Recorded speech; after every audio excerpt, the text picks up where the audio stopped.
Salve, salve, meus grandes amigos! Estamos aqui mais uma vez no nosso grande Rock Wave da semana e hoje teremos aqui um grande convidado especial, ele, Gregg Fox, da banda Renaissance Rock Orchestra, que inclusive já tivemos aqui algumas demonstraçõezinhas, né, de algumas músicas aqui. Então, vamos chamar esse grande cara aqui, que inclusive já tocou com músicos de vários nomes fortes lá dos Estados Unidos, Michael Romeo do Symphony X, o ex-baixista, e também nós temos também o ex-baixista do Ozzy. Tivemos aí grandes outros vocalistas que se uniram também ao cara. Vamos mandar o convite aqui e vamos começar, galera. Aproveitando, quem curtiu aí o nosso novo quadro de semana passada que nós estreamos, nós vamos começar com mais outros jogos aí no nosso canal aqui do nosso jogo, né, que todo mundo já deve ter visto, né, o Super Crash TV Game Show. E olha só, ele já está aqui, meus amigos. Hey Holly, how you doing? Thank you so much for your presence, my friend. Vamos ver, Projeto Conviva. Fala aí, seja bem-vindo, pessoal. Projeto Conviva. Hello, my friend. Greetings from Los Angeles. Thank you so much, Holly. Greetings from Brazil. Thank you so much. And here it is. Greg is here with us tonight. So, let you now, my friend. So, you just need to accept. Então é isso aí, galera. Vamos receber com uma grande salva de palmas, grande Gregg Fox. Hey, what's up? I think I'm here, huh? Yeah, finally. Welcome, my Awesome. great friend, Greg. Uh-oh. Did I lose you? This No, this that's whole fine. Instagram live thing is all new to me, Guillermo. Oh, yeah, you're the first time here. Oh my God, that's incredible. First time on live IG. Yeah. How's it Wow, going? wow, better now with you here. So what happens if I turn it this way? Is that worse or better? Yeah, I guess you need to put it like this, not this. Yeah, got it. Yeah, Yeah. much better. So we're going vertical. All right. I guess I know what I'm doing. Wow. So how's life in Brazil today? Well, actually, here, of course, for us musicians, it's getting better day by day. Of course, we're playing more. Actually, before the pandemic, we used to play a lot, of course. And when the pandemic started, everything was closed, and that screwed us a lot. And now here, of course, things are coming back and coming back. Fortunately, I came back to the concerts. I'm playing a lot, and for an idea, this weekend I'm gonna play 3 times on Sunday, on Saturday, and Friday. Nice. For God's sake. Dude, that's awesome. Well, congratulations. Yeah. I'm kind of Yeah, I'm of excited course. to play this weekend too. So we both get to play this weekend. My Moby Dick's Led Zeppelin All-Star Band is playing at the #1 rock club in Las Vegas this weekend. And I don't think I've done a show since January, so it's like I'm dying to play. You know. Oh, I absolutely can dying to play. imagine, So bro. it's gonna be very, very fun. And it's called the Moby Dicks. And we have the bass player from Ozzy, Phil Suzanne. We have Brian Tichy on drums from Whitesnake and Foreigner. We have Chaz West, who used to sing with Jason Bonham in the band Bonham. Right. Yeah, it's very, very cool. I'm so excited. And Friday and Saturday, yes. Yeah, so we are going to rock Vegas like crazy monsters this weekend. So I'm very excited about that. Yeah. Oh yeah. Let's exchange photos. Hey, dude, ready to rock, and send Yeah. your photo too. Now you get to let's play do an Sunday too, exchange. though, huh? You're playing Sunday, Yeah, Friday, yeah. Saturday, and Sunday?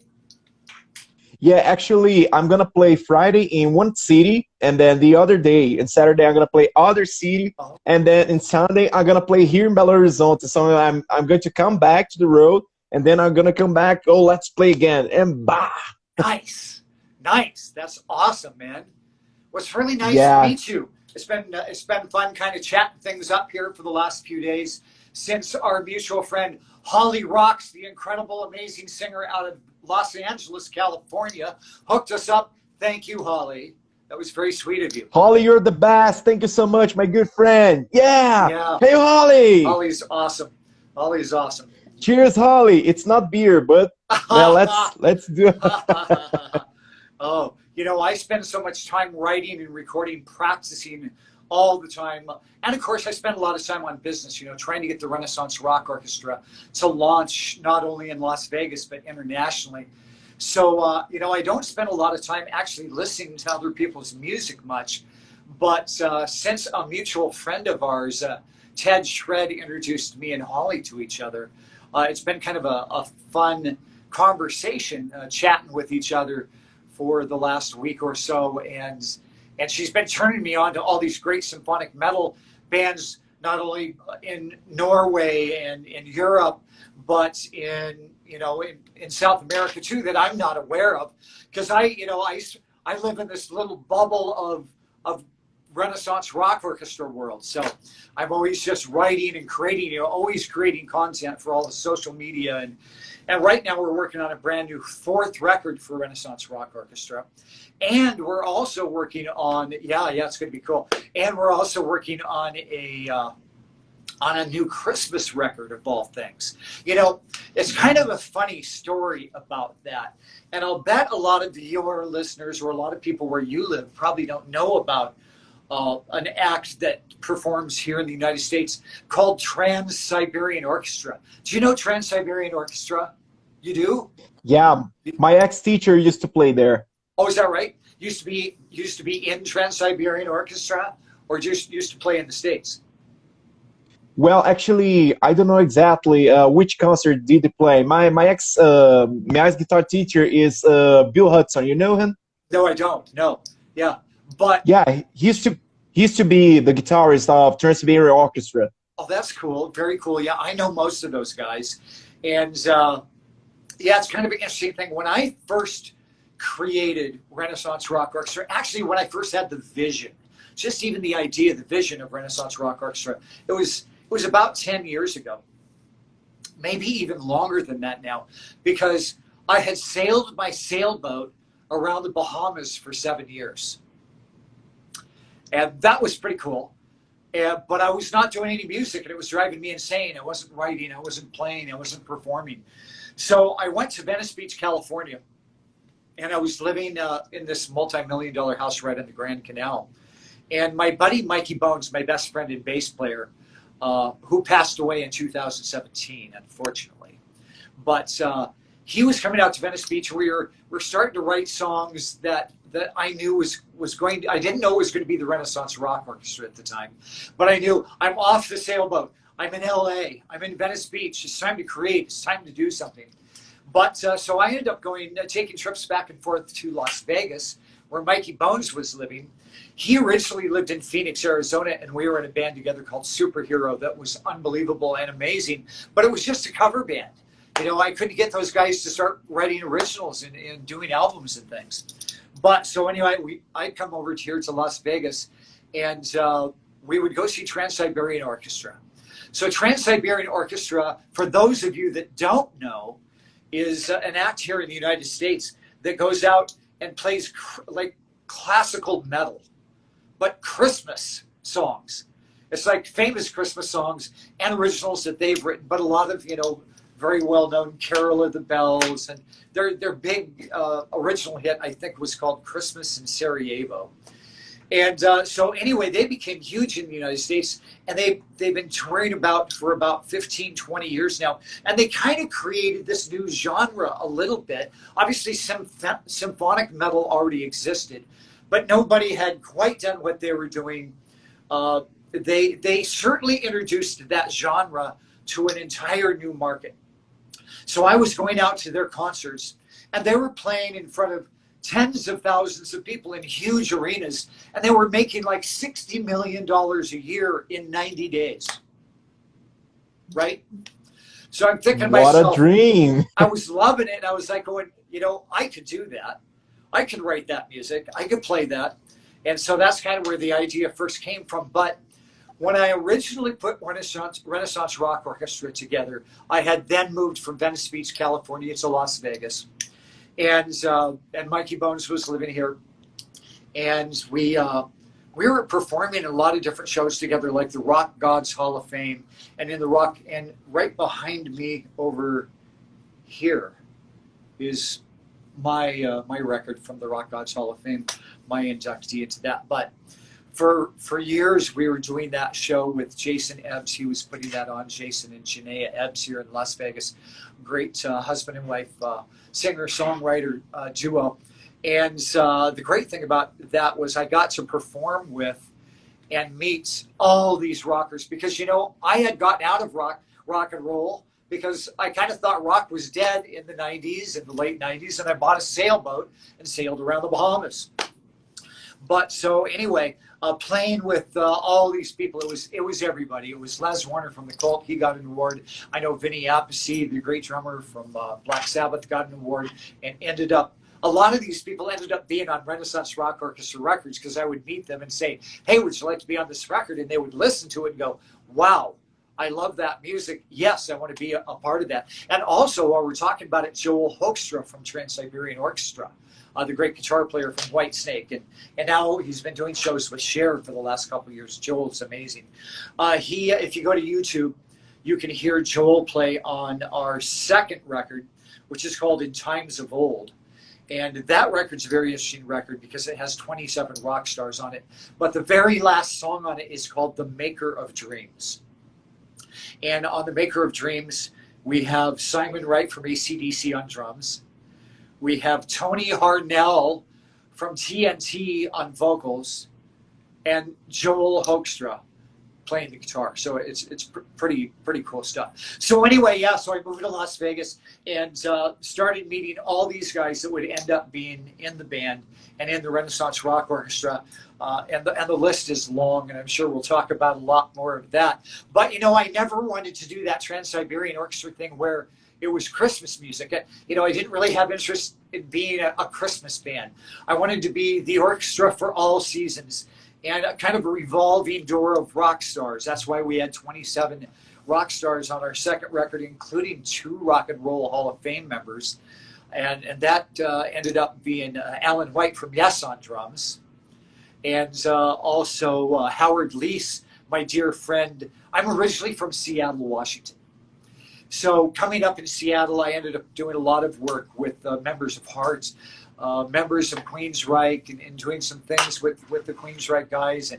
And Scott Rockenfield ended up doing the first track on drums for Renaissance Rock Orchestra, a track called J.S. Rock, which is kind of my rendition of a Bach piece called Solfeggietto that I've played my whole life as a pianist. It's kind of a pianist warm-up piece, but I've always loved it. So nobody had ever really done that as a symphonic metal piece. And so I took, it's like 1 minute and 30 seconds long. It's very short. And I turned it into a 7-minute piece with a lot of new material. And it's a favorite. It's the first piece we ever released. You can hear that on Spotify and on all the streaming platforms. But that's just a little bit of a history about who we are. So Renaissance Rock Orchestra is kind of like Trans-Siberian Orchestra, but I always tell people, take out the Christmas, add rock stars. So that's kind of what Renaissance Rock Orchestra is about. Great, dude. Wow. It's a really good story. Actually, we would like to know much more about it. And also, I would like to ask you about, so when you tour with Renaissance Rock Orchestra, I know you have many songs with many great guests. But when you're touring with your band, who do you take with you in the band usually? Yeah, it depends a lot on their touring schedules, so it does vary. And I kind of changed things around on our last record. Our last record is called A Song of Hope, and you can listen to that on all streaming platforms, and of course it's available on YouTube too. And I wrote that during COVID. That was our COVID release. That was our third record. And so I was beginning to experience this problem with scheduling before COVID with a lot of my players. But from the start, because of my relationship with Brian Tichy, the amazing drummer that Brian has played with Billy Idol, with Whitesnake, with Foreigner. He does work with Steven Tyler. He's a monster. Now, him and I work together a lot in the Moby Dicks, which is our Led Zeppelin All-Star show. So I'll be playing with Brian tomorrow night and Saturday night. And we also did a lot of work, I think, in the Rock Gods Hall of Fame. I think he did a couple of those things. But every year, do you guys know about the NAMM show in LA? The NAMM show? Yeah. Yeah. The NAMM show. Association of Music Merchandisers. And it's the biggest convention in the world in LA. And so I started going out to that after I got off the sailboat and moved to Venice Beach, California. And it continued every year as my career started blossoming again, and I started building the Renaissance Rock Orchestra. But out at the NAMM show every year, Brian has a show of his own that he puts on called Bonzo Bash. And Bonzo Bash is, of course, a memorial to the great John Bonham from Led Zeppelin, Bonzo. And the amazing thing about Bonzo Bash is that it's at NAMM, so every musician in the world is there. There's hundreds of thousands of people that come to NAMM every year. Before COVID, of course. And so we do Bonzo Bash out there every year. And Bonzo Bash, we get to perform Bonzo songs, Led Zeppelin songs, with all of the finest drummers in the world, the biggest well-known names in drummers in the world. So it's been an amazing experience for me to do Bonzo Bash and to meet all those drummers and to perform Led Zeppelin, my favorite music in the world, with the best drummers in the world at Bonzo Bash. And so Brian and I started doing a lot of work in Bonzo Bash. And then after that, besides playing in the Moby Dicks show all the time, our Led Zeppelin All-Star show, we also have our Randy Rhoads show that we do. I don't know if you guys can see my T-shirt or not, but it's of our Randy Rhoads show. Here, I'll stand up so you can see it. Oh. Randy Rhoads. Great. It's called Randy Rhoads Remembered. Randy Rhoads Remembered. And that's that's another show that Brian started putting together. And in that show, we play all the amazing Randy Rhoads music, and I get to play with all the most famous guitar players in the world. So, I mean, how lucky am I? The list just goes on and on and on. But Brian puts on both of those, Bonzo Bash and Randy Rhoads Remembered.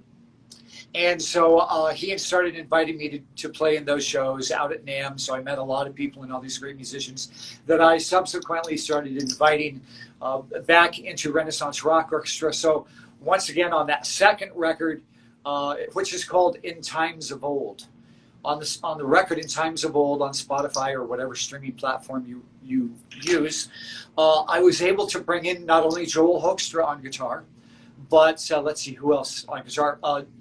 George Lynch from Dokken and Lynch Mob is on that record. So that's pretty cool. He plays on a song that's also a big favorite of Renaissance Rock Orchestra fans. It's called The Author of Mystery. And on The Author of Mystery, we have Robin McCauley from the McCauley Schenker Group, who's been out touring with Michael Schenker, and now he's also in the band Black Swan on Frontiers, and he also released his own solo record on Frontiers here in the last year. So it's a great song, The Author of Mystery, with George Lynch on guitar. So that was a very cool thing. Bumblefoot from Guns N' Roses played on that record on a track called My Lonely Heart. And on My Lonely Heart, let's see, I used, who did I use? I used Ben Smith, the drummer from Heart, Phil Soussan, the bass player from Ozzy, who also plays with Brian and I in the Moby Dicks. So I'll also be playing with Phil Soussan from Ozzy, and Last in Line, the great new original band Last in Line with Andrew Freeman and Vivian Campbell and Vinny Appice. Last in Line, great band here in the States that's been touring a lot. So yeah, Phil plays on that song too. But let's see, what other guitar players? Those are three of the great guitar players. I had Robbie Lochner from Great White on the first track, along with Malmsteen singer Mark Boals, which was pretty cool. Let's see. On Secrets in the Sand, I had George Cintron. I know I have some other brilliant guitar players. Well, Howard Leese, Rock and Roll Hall of Fame Howard Leese, plays on Alexander's Symphony, which you earlier said that was like your favorite track, right? Yeah. And yeah, so it was so amazing to have, everybody please go check us out on YouTube and on Spotify, and go listen to our second record, In Times of Old, because it has 9 different drummers. It's an epic record with drummers that have never been compiled together on the same album before. And it has so many brilliant guitar players on it also. So, yeah, very, very proud of that record. Yeah. Well, can I tell all of this in Portuguese about your songs so people can follow you? Sure, yes, please. Great. Pessoal, atenção, galera do Brasil que está aqui nos assistindo agora. Então, como vocês já sabem, estamos aqui com ninguém nada mais, nada menos do que Gregg Fox, do Renaissance Rock Orchestra. E a gente está comentando aqui a respeito das músicas que ele lançou, inclusive com muita gente, cara. Assim, a gente falou aqui já de Michael Romeo, do Symphony X, George Lynch, do Dokken. A gente falou também até de Joe Hoekstra, né? A gente falou de muita gente, cara. Assim, é até meio difícil de lembrar de todo mundo, que é gente pra caralho. Então, quem puder, coloca lá no YouTube, coloca no Spotify, lá, Renaissance Rock Orchestra, ok? Coloca lá. Inclusive tem uma faixa bem legal, cara, uma faixa instrumental. Eu estava comentando com o Greg antes da gente começar, a minha faixa favorita do disco, uma instrumental, que se chama Alexander's Symphony. E, cara, é sensacional. É uma música instrumental, cara, assim, eu que geralmente gosto mais, às vezes, das músicas cantadas, por incrível que pareça, a minha favorita foi uma instrumental. Galera, vocês têm que escutar, tá sensacional. Então, bora lá, bora seguir o Renaissance Rock Orchestra no YouTube, no Spotify e todas as outras plataformas digitais. E, com certeza, em breve, quem sabe a gente não tem um convidado brasileiro aí nessa parada, hein? Bora ver, hein? Well, I was telling the people here to, oh, yeah, let's check out all his work, and who knows, on the next releases, we're gonna have a Brazilian guest. That sounds good. I like it. Sounds good to me, man. Let's do it. Yeah, let's do it. That would be awesome. You shred, so yeah, I'd be very open to that. I love it.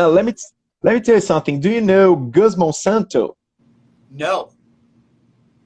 He was do you remember the band Revolution Renaissance? Was with Timo Tolkki, Bruno Agra. I don't really, but sounds very, very interesting. Yeah. Yeah, he was one of the vocalists from Revolution Renaissance. He's from Brazil, yes, from Rio de Janeiro. Yeah. And I don't know if you listen to one of my songs called Fight Against Myself, or maybe Light of Revelations. Yes. Yes, I think I did. He's the singer. Oh, man, very good. Wonderful. Wonderful. I love it. Nice. Yeah. You need to get me hooked up in some festivals down there. You and everybody that listens to you. We need to bring Renaissance Rock Orchestra down there to Brazil, man. Yeah, you guys have some great festivals. Are any of the festivals still rolling right now? Yeah, here in Brazil, the biggest rolling this year, it's going to be Rock in Rio. And of course, it's really, really big festival. Yeah. And of course, we have other ones like Lollapalooza. We got Knotfest. We got, of course, there only Rock in Rio. It's a Brazilian festival. Knotfest is American. Lollapalooza, I don't know exactly. Yes. And we also got here. It's Armageddon Metal Fest. It's a Brazilian one. It's a Brazilian festival that. They call bands all around the world to play, and maybe we can see something. Yes, let's make that happen. Do your thing. All right, you'll be our agent on that one, Guillermo. Of course, it's going to be an honor, dude. And probably our guitar player too, maybe. Oh, please call me. I would love to play with you, dude. That would be fun. Just tell me the songs and I'll play it. That's okay. Oh yeah, play this, and this. Okay, just send me the records, and I'm just gonna listen and just gonna play. That's fine for me. Yeah, that would work. That would be fun. I would love to do that. That would be an awesome thing. Yeah, wow. We would love to get down there. Right from the start, as I've been building the Renaissance Rock Orchestra, I've always had this vision of doing festivals all around the world, because obviously symphonic metal and symphonic rock is is worldwide such a popular genre, and it has been just building and growing, and I just love the genre, and I love the fans of symphonic metal and symphonic rock. They love going to festivals. They love supporting the music. You know, rock in America, even though we have some festivals and rock still exists, and we have obviously a lot of rock concerts, but you know, it's not the main musical influence here in the States anymore. Rock is much bigger in Europe. You know, with the festivals in Europe, I believe it's much bigger in South America, isn't it? I think rock is still very, very huge in South America. So yeah, my goal and my dream has always been to take Renaissance Rock Orchestra to some major festivals. And you know, I've sent out our electronic press kits to multiple touring companies and agencies. And so far, we really haven't had a big bite, and it's been shocking to everybody that loves Renaissance Rock Orchestra how difficult it is to try to get into these festivals. And yet you look at the festivals, and there's hundreds of thousands of people that go, and hundreds of bands that play. Why is it so difficult to get in, particularly when I have a band with so many well-known rock stars? So that's always been a very frustrating thing for me. And you know, I'm still dealing with a little bit of the post-COVID environment in Las Vegas. Las Vegas is pretty much opened up. Things are going well. We've been having big concerts. You know, in the last 6 months to a year, I've been out to see Kid Rock shows and Billy Idol shows and Night Ranger shows and REO Speedwagon shows, and they're all packed. So people are coming to Las Vegas and they're seeing shows. But Las Vegas is still, even though people are coming here for these big shows, for those of us that are not well-known branded acts, something a little bit different, you know, that is not a 70s or 80s band, it's a little different because we don't have a huge following, so we can't go out and do gigantic arena shows. Although I've built a new business model that if you have any investors that are listening, I'm providing partnership shares in Renaissance Rock Orchestra to investors now. And so we can put on some major shows in Las Vegas with major headliners, which is kind of my new plan to build the brand, to kind of get started, to build the brand and to build our audience. You know, like we have a place here on Fremont called the Downtown Event Center, and it holds 10,000 people. And so we would bring in somebody like maybe Blink 182 or Godsmack and to help fill it up with a big crowd, and we would open for them. But we will actually produce the show ourselves, and we will split the profit with anybody that wants to help me invest in that show. I mean, we can do that for about $500,000, and it ends up being about a $2 million profit. So I'm looking for investors. I don't care what country they're from. Right? So Great. I thought I'd just throw that out there, right? What? Sorry? I thought I would just throw that out there. I would make the invitation and the offer to any Brazilian business people or investors that would like to start doing shows with Renaissance Rock Orchestra and major headliners here in Las Vegas. It'll be very profitable. I need to translate this. Yes, please do. So, okay, can you just repeat the phrase, please? So you're looking for investors from Brazil? Looking for investors so we can produce our own shows. We will actually be the producer of shows here in Las Vegas for major national headliners like Blink 182 and Godsmack. And our partner, our investor, I'll split that 50-50. Yeah. Great.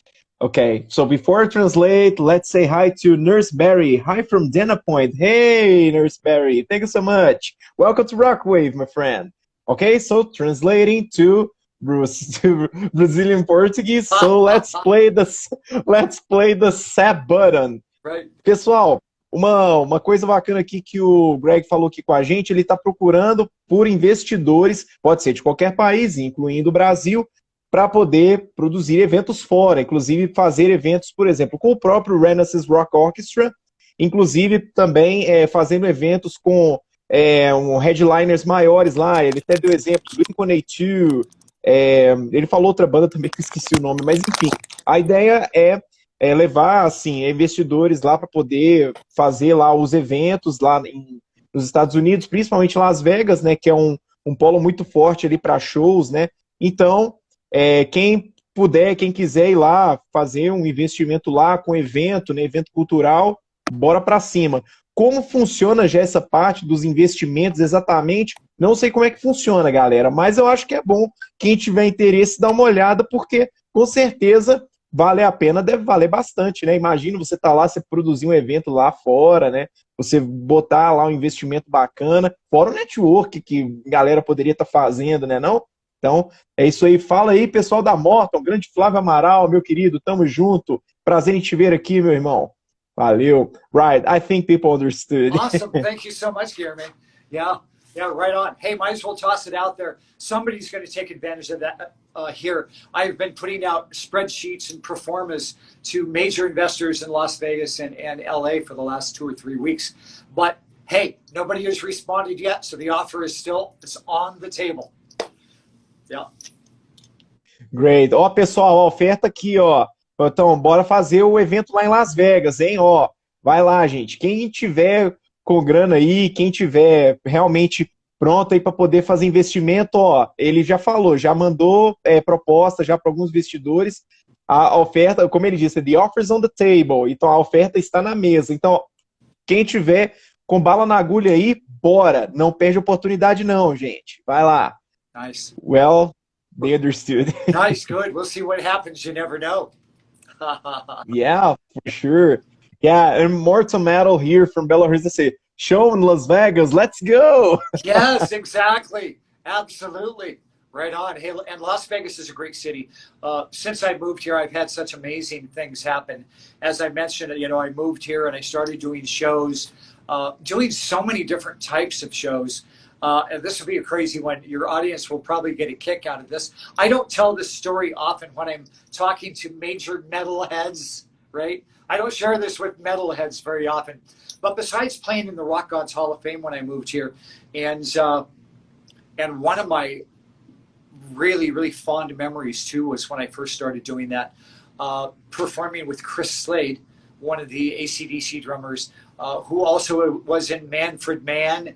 If you know Blinded by the Light, the famous song that Manfred Mann years and years ago did. And of course, it was written by Bruce Springsteen. But I grew up on that song, so it was a bucket list moment for me to be on stage with Chris Slade, not only from that band, but ACDC, and also from The Firm. The Firm, remember the song Radioactive? Oh, The Firm with Paul Rogers, and that's a whole nother thing. Our last show that we did here in Las Vegas, July 29th, I didn't finish a lot of the stories from the question you asked earlier about when we go out and play. But at our last show, I wanted to kind of have the core band, which I used on our third album, A Song of Hope. And by the way, everybody, please go listen to A Song of Hope on YouTube, because I wrote it during COVID to help give us all strength to make it through the loss of life, the economic hardship and fear and peril. I wrote A Song of Hope about that. But with what's happened in Ukraine, a lot of people have kind of taken it as the theme song for Ukraine, because I've been throwing it out there to try to give support to the Ukrainian people, and through a lot of different charities and places to donate to the people of Ukraine. It's something that it's a subject that it breaks my heart to see what's happening to the Ukrainian people and the devastation the country is going through and the people there. And so through AmeriCares, if you donate through AmeriCares, it goes straight to the Ukraine. Also through Samaritan's Purse, another great charity that just reached out to me today to start using A Song of Hope by Renaissance Rock Orchestra. But anyway, so that song really translates well for to speak to those people and to give them strength and courage, and for us all to get together and put a stop to the war, And it's just crazy in this century that's happening. But so anyway, for the third record, A Song of Hope, I decided I wanted to create a core band because the second record, In Times of Old, had 27 rock stars on it. So I wanted to kind of create a little bit more of a sound of who is Renaissance Rock Orchestra. And since I do so much work with Mark Boals here in Las Vegas, he's a vocalist here in Las Vegas, and we're both in a show here in Las Vegas called Raiding the Rock Vault that has a lot of rock stars in it. And Robin McCauley is also in Raiding the Rock Vault. I sub for keyboardist Michael T. Ross in Rock Vault, so I've done the show dozens of times, subbing for Michael T. Ross, and it's always a pleasure when he invites me to do the show. But so vocalist Mark Boals and Robin McCauley are both in that show. And so they ended up being perfect choices to start singing on Renaissance Rock Orchestra's songs. So since Robin ended up being so busy doing Michael Schenker tours and also working with Black Swan, he wasn't really available to help me on that third record. So I decided that we would bring Mark Boals in it. And of course, Mark Boals is the singer from the Trilogy album with Yngwie Malmsteen. He sang on that entire record, which is arguably the finest Malmsteen record ever done. And so Mark has an iconic voice. So it was such a pleasure to have him sing on the entire record, A Song of Hope. And of course, I used Brian Tichy to sing, to play drums on the entire record, since we work together so often, not only on my records, but also in our Led Zeppelin all-star band, the Moby Dicks, and then in the Randy Rhoads show, and also the Bonzo Bash show.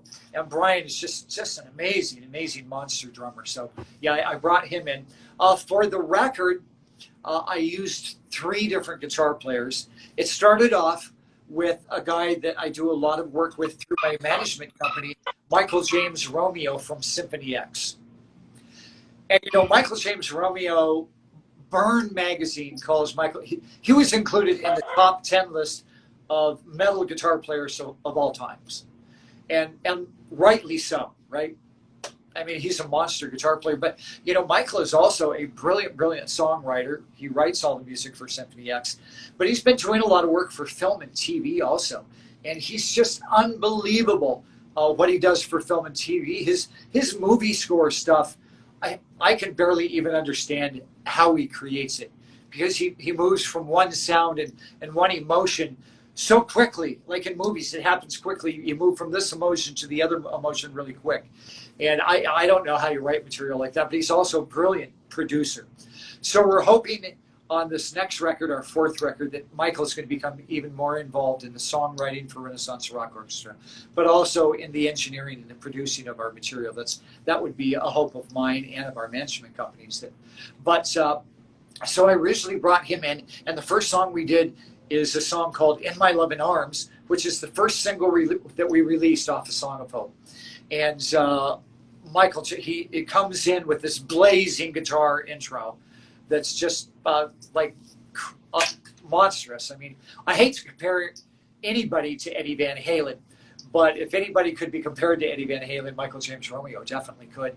And in the middle of the song, the guitar solo is just brilliant and blazing and shredding guitar solo. So thank you so much. I agree. Yeah, I know, right? Yeah, so I'm very proud of that song and of having him involved. And Michael plays on 3 other songs on the record. But then he got too involved during COVID trying to survive. He had to do a lot of commercials, TV commercial work and things like that, just writing music for TV commercials and other things. So he ended up becoming a little too busy. And so I went to the guys that are kind of my go-to guys live. And my go-to guys live for the show are a brilliant guitar player that lives here in Las Vegas that I've played with many times in many different shows, including the Moby Dicks and Raiding the Rock Vault. He's a guitar player for a band called Hell Yeah. Does anybody know Hell Yeah? Yeah. Yeah. I also know for the first time, because it was the band from Vinnie Paul. Right, of course. Yeah.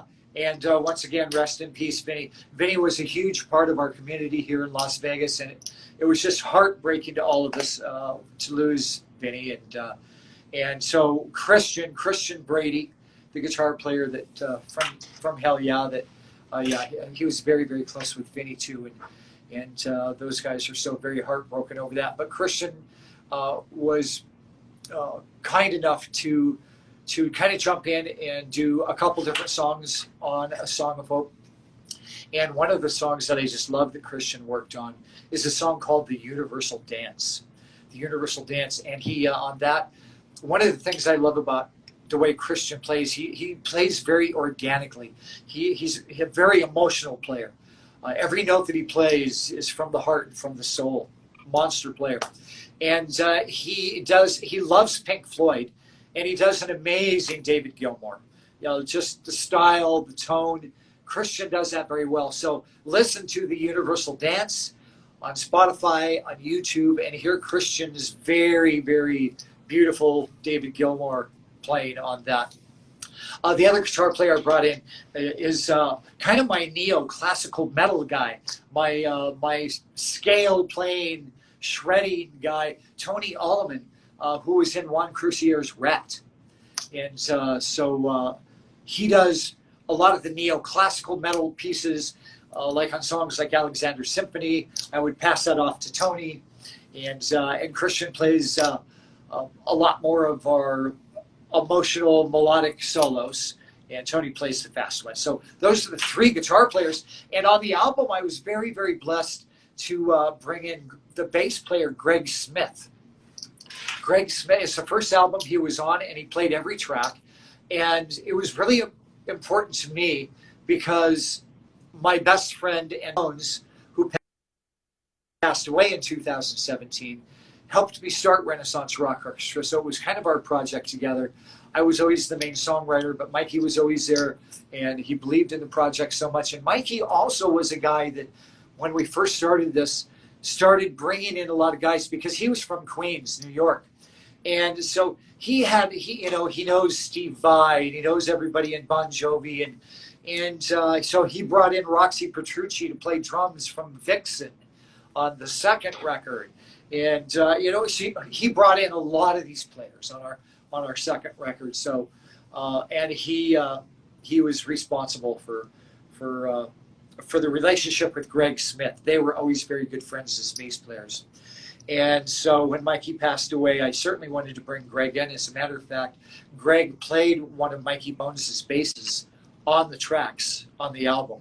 So it's like he still lives through the music, through his instrument that Gregg Smith played. Gregg played with Alice Cooper.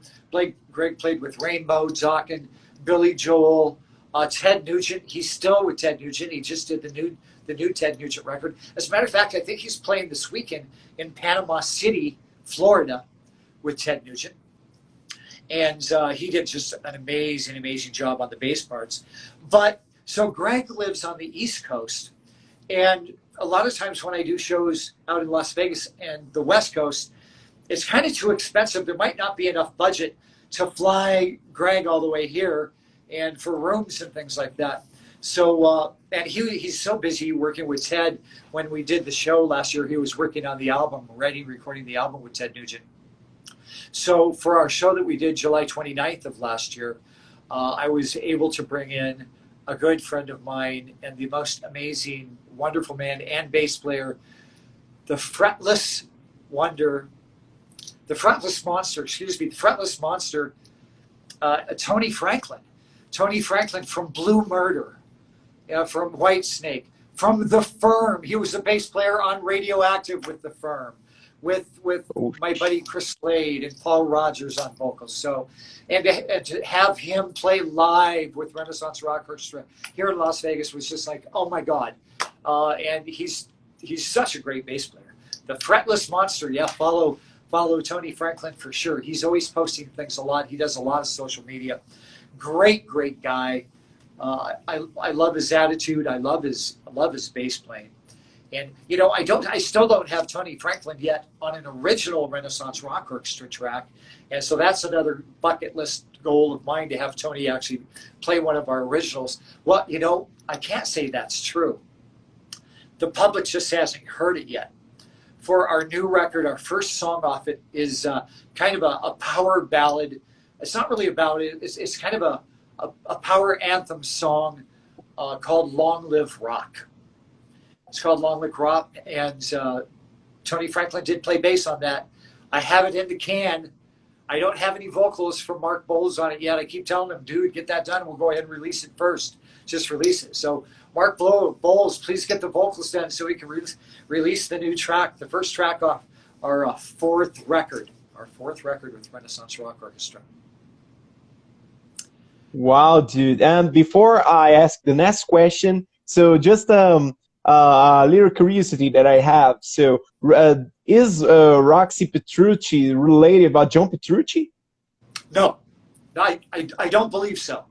I don't believe so. I could be wrong, but to the best of my knowledge, no. Yeah, I don't think so. Yeah. Well. Yeah. Yeah, they have the mad at me if I'm they wrong. have the same last name, right? Right. Yeah. Yeah.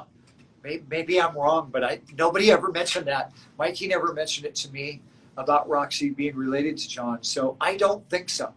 I don't think so. She plays on a track on our second record, a track called To Be With You. And on that track, Robin McCauley sings that. And Robin has such a beautiful, beautiful, high-ranged voice on that track. And I kind of asked him to do something stylistically that he had never really done before. Bless you. Excuse me. Bless you. That's okay. It's a beautiful day here in Las Vegas, but it's kind of windy. The palm trees out of my balcony here. I have a beautiful view of the strip of Las Vegas, by the way. But it's a beautiful day, but the wind is blowing and my allergies are kicking up a little bit. I have my sliding glass door open. Oh yeah. That was a good question you asked. Now you have me really curious about that. So, but listen to Roxy play on a song called To Be With You. I wrote that song for my girlfriend, Monique Giannetta. Well, Monique and I were in a band together in Seattle way, way back in the day, in the 90s, a band called Savannah, right? Savannah. Yeah. How did you know that? Oh, my God. I read about it. You're good. You're good. Yeah, she was amazing. Dude, I was trying to find the songs from Savannah, but I couldn't find it. Did you have some records? Unfortunately not. No, that band was just a cover band, unfortunately, back in the day. And we did very, very well in Seattle. It was a tremendous, tremendous band. And but yes, Monique passed away from cancer in 2015. And so when she passed away, I was pretty heartbroken. And so that song was kind of a memorial to her. Yeah, it was kind of a song of a very cathartic song for me to write to try to survive, you know. Yeah. Yeah, I remember.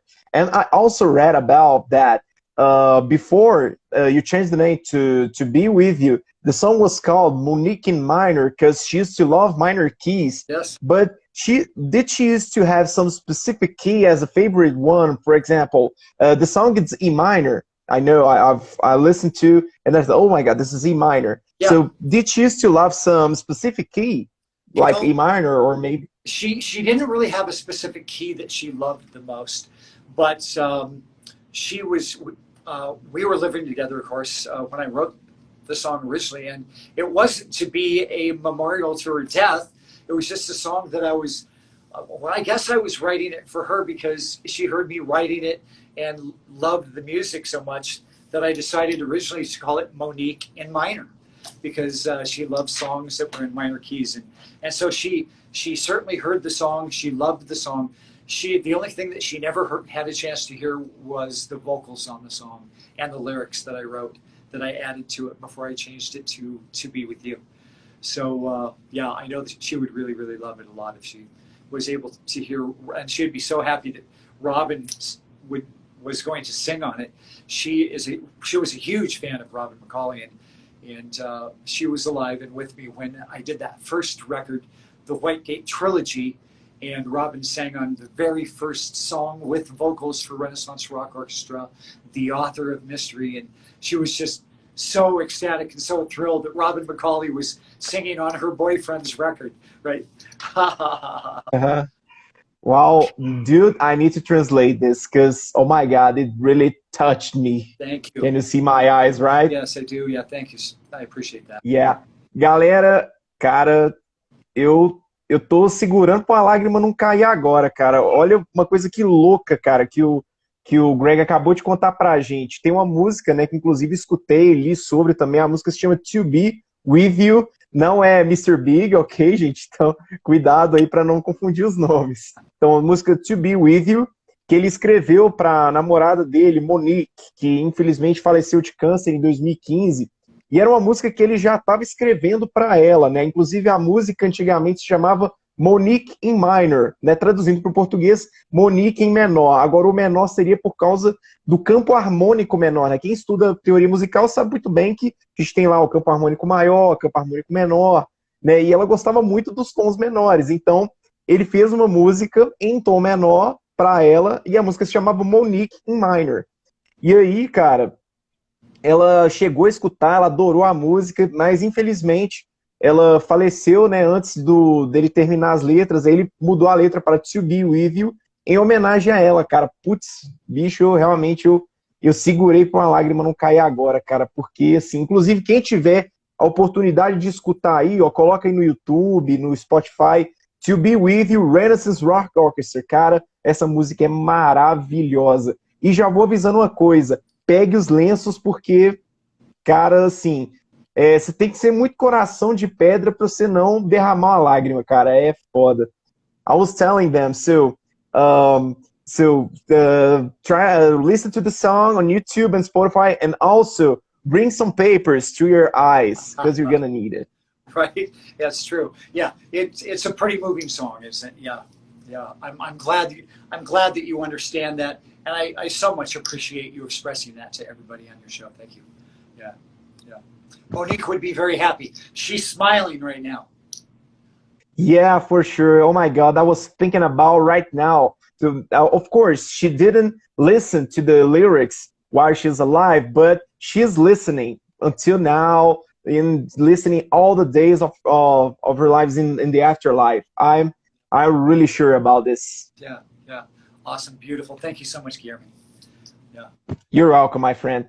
And now let's get into our new block called Let Me Guess. And in this block, I'm gonna tell you 2 impressions that I had listening to your songs, and you're gonna tell me if these impressions are correct or not. And if you want to tell me, no, this is not correct because this, and also I thought about this and this and this. You can explain if you want, okay? Yep. Right, 2 impressions, so let's go to the first one. Ready?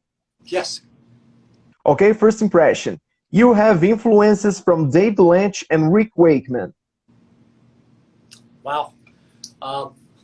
Well, that's very good. Yeah, that's a definite yes. There's no doubt about that. Yeah, yeah. As a matter of fact, Rick Wakeman, it would be my biggest influence, definitely. You know, Keith Emerson also, but I because of the way I play, I was trained classically. Well, as Keith Emerson was too, but Keith Emerson was more of a linear player. Also, he had influences that were a little bluesier. So he played scalarly and with a blues influence, whereas Rick Wakeman plays classically and very arpeggiated.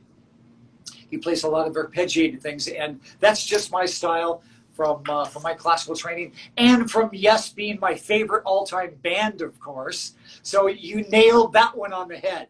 Yeah, yeah, right on the money on that one. Wow, that's great. And we got a message here from one of our watchers. So ddolan179. So ddolan179 gmail.com. Good job, Greg. I'll call you. David lives here in Las Vegas, and he's one of our Las Vegas agents.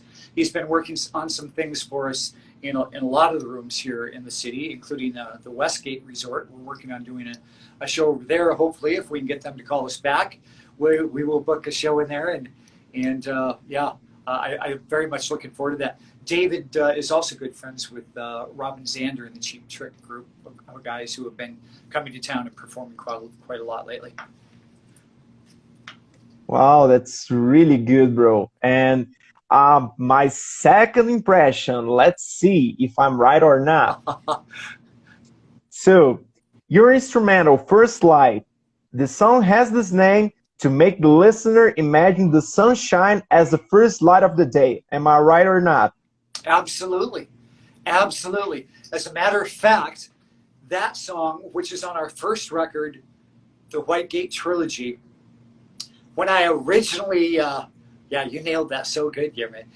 When I originally wrote that song, it was actually called First Light on Snow. So really, Wow. really the way it made me feel when I saw it is like when I would go skiing and you're up there early in the morning and you see the sunlight sparkling off the crystals of snow. Just so, so beautiful. So that's what it started as, but I just decided that it was just a little too long and just decided that I wanted to make it just for First Light. You know, it's obviously a very inspiring piece. You know, when I think of First Light, I think of Sundays a lot too, because a lot of people, when I first released it, it was a song that it was their go-to Sunday fun day song because it's very happy and melodic and beautiful, and it just kind of puts you in a good mood. So yeah, you nailed it. It's about First Light, but it's a great Sunday song. Wow. That's really amazing, bro. I thought exactly what you imagined. Oh, shit. Well, Sundays, you know, they're kind of special days. You want to be in a good mood, feeling happy. You know, hopefully you're not working on Sunday and you're just enjoying life and doing something fun and enjoying the day, spending time with your family. So, yeah, it's a great inspirational piece for any reason at any time. It's very uplifting. So, yeah, please go check out First Light. Thank you for bringing that one up, Jeremy. Yeah, yeah. Yeah. Great questions. Great questions. Yeah, nice. I like it. Yeah. And also, before we move to our next block called If You, I would like to ask you about something about composition. So, when you compose, do you think about the Greek modes? Yes or no? I have to actually think about that for a minute. No, I don't think about them. I don't. They're so ingrained in me from, you know, I started taking piano lessons at 5, 12 years of classical lessons, and then I went on to get a degree in music, and I've been performing and writing my whole life. I was also in orchestra as a kid, so I'm a violinist too. So that's where a lot of my symphonic influences come from, and my love of the sound of symphonies and of stringed instruments. And that's why I use them in almost all of my songs. But when I write, no, I don't think about modes at all. It comes from inside. Sometimes it feels divine. When I wrote the first record, I sat here at my keyboard. I have these sliding glass doors that are about 30 feet wide, and I look out over the strip. And at the time, of course, Monique had passed away. And I just sat there writing this music, and I didn't even think about how to create. It was like I wasn't even trying to write a song. The music just flowed out of me, and it's been like that ever since I started Renaissance Rock Orchestra. I've never really had to try very hard to write this music. It just seems to flow from some source. And I think a lot of it, of course, has to do with my years of playing music, playing every cover song in the world, being in so many original bands, and being such an experienced keyboard player. That and also it does come. You know, I think there is somewhat of a muscle memory thing that happens. Your hands. The music that influences you, that you were raised on, whether it was the orchestra music that I was raised on, the classical music that I was trained on, or the cover songs that I played for so many years. And of course, being a keyboard player, I love prog. You know, prog rock has always been my thing. You know, Yes is my favorite band, right? So that music is part of my DNA. It's a part of my soul and my spirit. So it's in there, and that melds with the muscle memory in my fingers. And every time, Guillermo, this is the most amazing thing. Every time I sit at the keyboard, there's a lot of things I'm supposed to be doing. I'm supposed to be working on this show or that show or practicing this.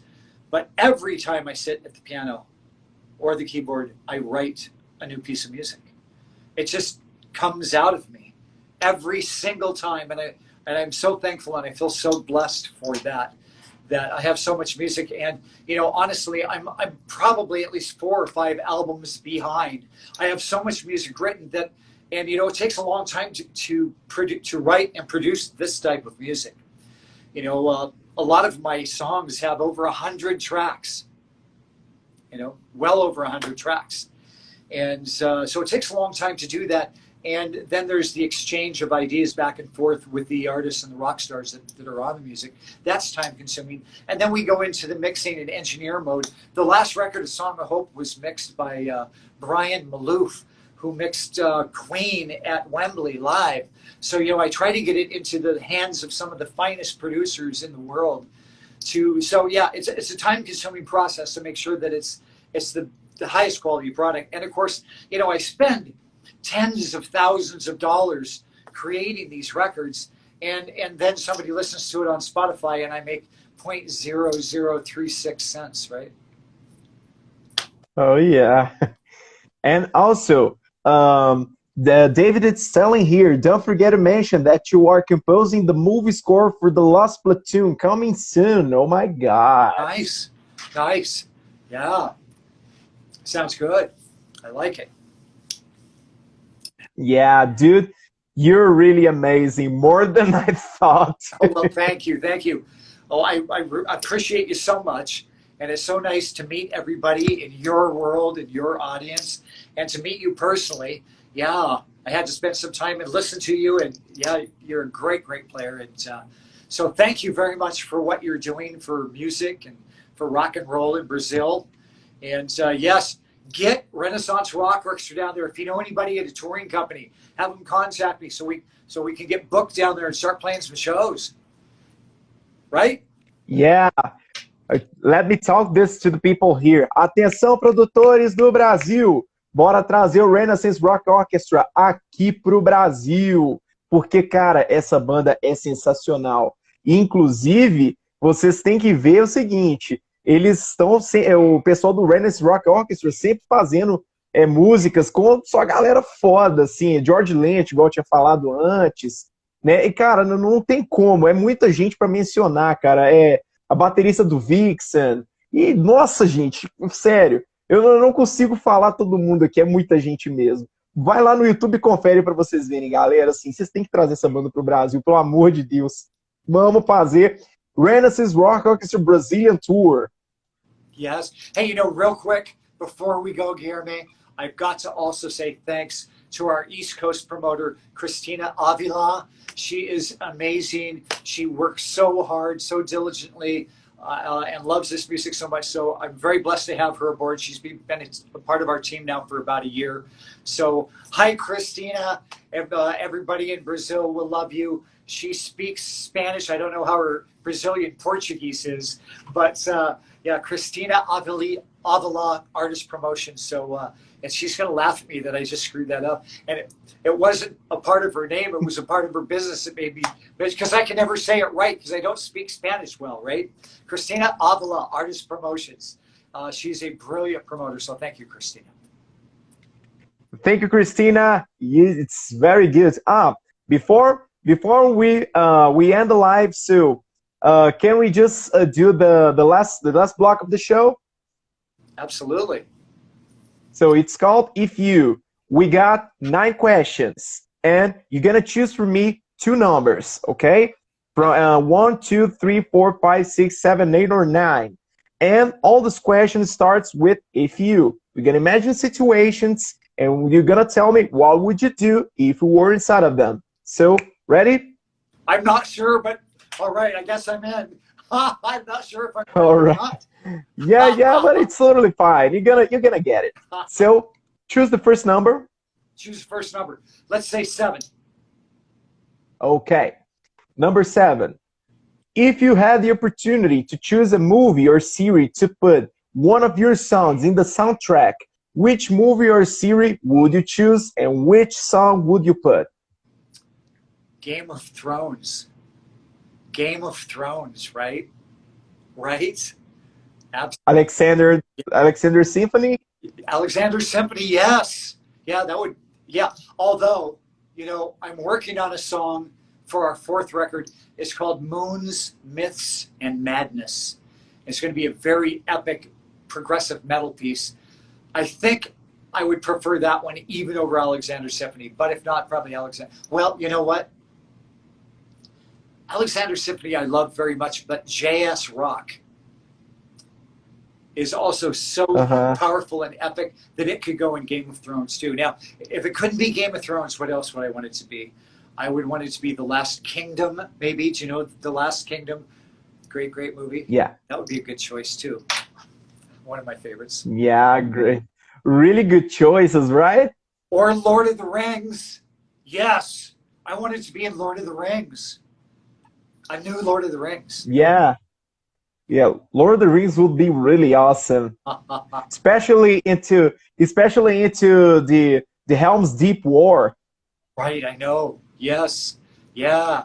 That's perfect. Perfect. I'm imagining it now. I'm writing a new piece in my head as we talk about it. Yeah. Make this new piece and send me because I want to see it. Great. Now the second number. Go. 3. Okay, question number 3. If you could choose a band or solo artist to go on a tour with you, which one would you pick? Oh my God, or a solo artist. Wow. Oh my God, that is difficult. If I could pick a band or a solo artist. You know, it's really tough for me to answer that question now because I'm in a the world is in a transition period.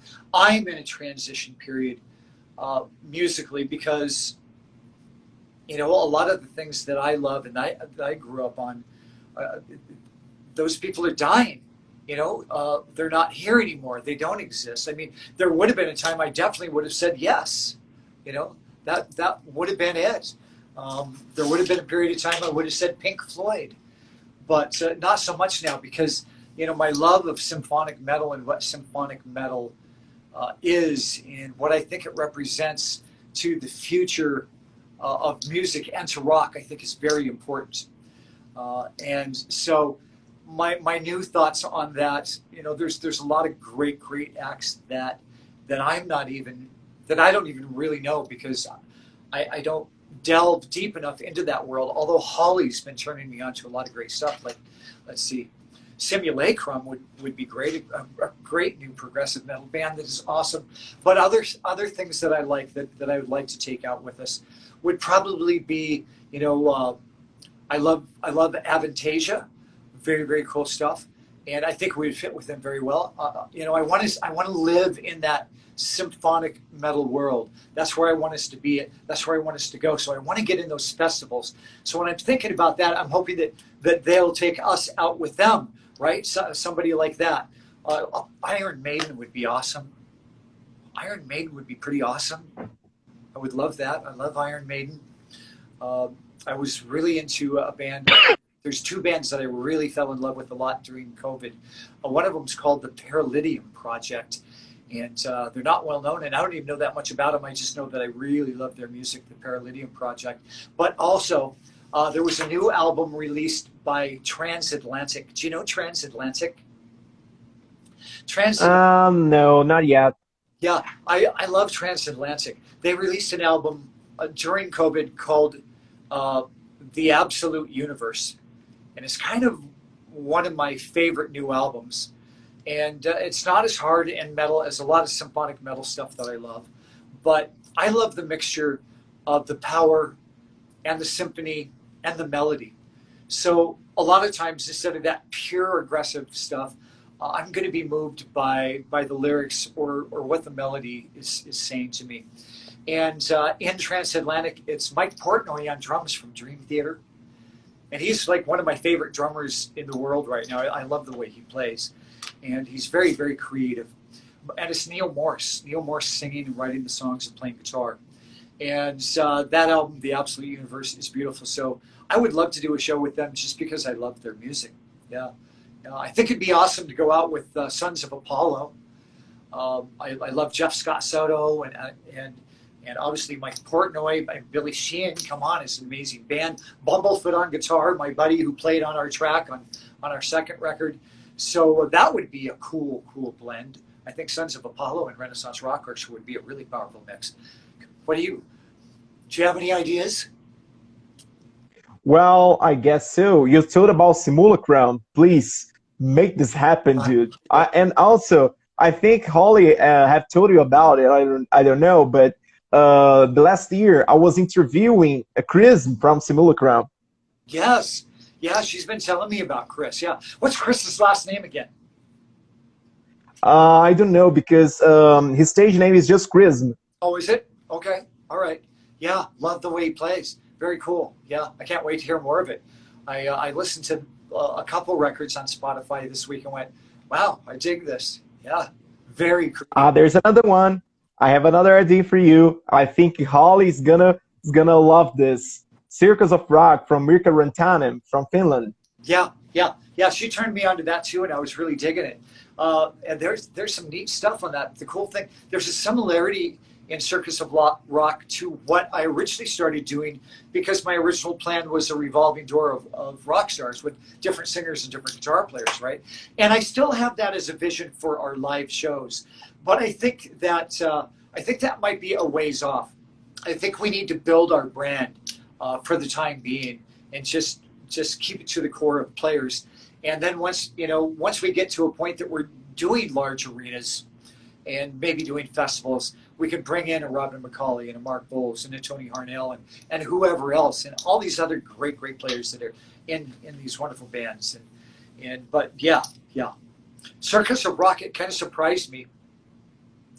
When I was listening to it, I saw Johnny Gioeli's name on there. And Johnny's a guy that I met here in Las Vegas when I first moved to Las Vegas like 12 years ago. I was working with a great guitar player from Hardline, and I think Johnny and Josh Ramos were both in Hardline. And Johnny's got an amazing voice, and he was considering working with Renaissance Rock Orchestra early in the beginning, but he was so involved in his business at the time that he really didn't have time to devote to the music. So I said, I think we're going to have to go a different direction. But since then, he's kind of gotten a lot more out of his business and back into the music, and he's doing some amazing things. God, who else sings on Circus of Rock? There was another really known singer that Holly was telling me about. Do you remember who sings on those songs on Circus of Rock? It's one of them. It's let me remember here. Well, there's Eric Kramer from Simulacrum. Yeah. There's also the ex-bassist from Nightwish. I forgot his name. Marco Hietala. Okay. Yeah. Marco Hietala, and there's also Elise Reed from I forgot the name of her band. It's a symphonic metal band. Elise Reed. It's from No, it's not After Forever. Shit. I forgot the name. If I remember, I'll tell you. Last week, and I've been working pretty hard working on the 2 new albums that I want to get released this year, and working on the Led Zeppelin show for tomorrow night and Saturday. So I haven't heard the whole Circus of Rock thing enough and been able to actually study it. So yeah, you're doing much better than I could do right now. Yeah, that's really great. And also, Eric Kramer, Holly said Eric Kramer, but you already said that. Yeah. And David said here an idea for a tour, Bob Seger or Rod Stewart. I know both. Wow, you got the opportunity, bro. Rod Stewart and who? Bob Seger and Rod Stewart. David told you. Both? Yeah. I'm in. Pick us, yeah. Pick us, please. Oh my God. Cool. This live is being really awesome. Oh my God. Yeah. The interesting thing too about what I write and about our music is, even though I have this love of symphonic and metal and prog, and that's a love of mine, you know, I think we cross over a lot of boundaries in the music. I know certainly on the last record, A Song of Hope does, because there's songs that sound like Queen, there's songs that sound like Van Halen, there's songs that sound like Yes, there's songs that sound like Kansas. You know, the title track, A Song of Hope, was kind of inspired in my heart and in my mind from kind of a Kansas styling. So yeah, we do a lot of different kinds of things, and I hope to expand on that even more as we start playing live. You know, when you play live, a lot of times it affects the kind of music you write, you know, because you want it to be very organic. You want it to connect with the people in a live kind of way, right? So I think when we start playing live a lot more, that a lot of it could become a lot more of that organic concert experience. I think of Bob Seger when I think of that. And by the way, Bob Seger is one of my favorite things to listen to when I'm driving through the desert on my Harley Davidson. Nothing like listening to Bob Seger. Yeah, when you're driving through the desert. For me. That's really good. And thank you so much, my good friend. And also, let's say hi to Portaria do Rock. Fala aí, grande Salvador. Tamo junto, grande Rogério Salvador. Valeu aí pela força, meu querido. Infelizmente, a gente tá encerrando nossa live agora. Mas valeu demais, tamo junto. Quem chegou depois, vamos conferir aqui a nossa entrevista com Renaissance Rock Orchestra, nosso grande Gregg Fox. Thank you so much, Jeremy. It was really nice to meet you. I appreciate you spread the news down there on your show, and appreciate all the support. Please go to all our social media and subscribe on YouTube, everybody. Please subscribe. It's so hard to gain traction when you're just getting started. We're on TikTok. I put out a new TikTok video every day. So check out my Harley rides and my new music. But such a pleasure to meet you. And that was a lot of fun. I love talking about music. Yeah, it was incredible, bro. Oh, yeah, it's really incredible, right? Yes, yes. So wonderful. Thank you so much, everybody. Thank you so much. Thank you so much, everyone who has watched us live. Thank you so much. This live is going to be saved here in Crash TV, so follow us. And next week, we're going to have more lives, so don't forget to follow us if you like games. So you're going to really love our new blog called Crash TV, Super Crash TV Game Show. So let's watch us. We're gonna have new guests, and thank you so much, Holly, for presenting us. It was really great. Thank you so much. And look there! Oh my God, what a good, really, really beautiful poster. Yes, myself, Tony, Mark Boals, Tony Franklin from The Fern, Christian Brady from Hell Yeah, Brian Tichy from Whitesnake and Foreigner.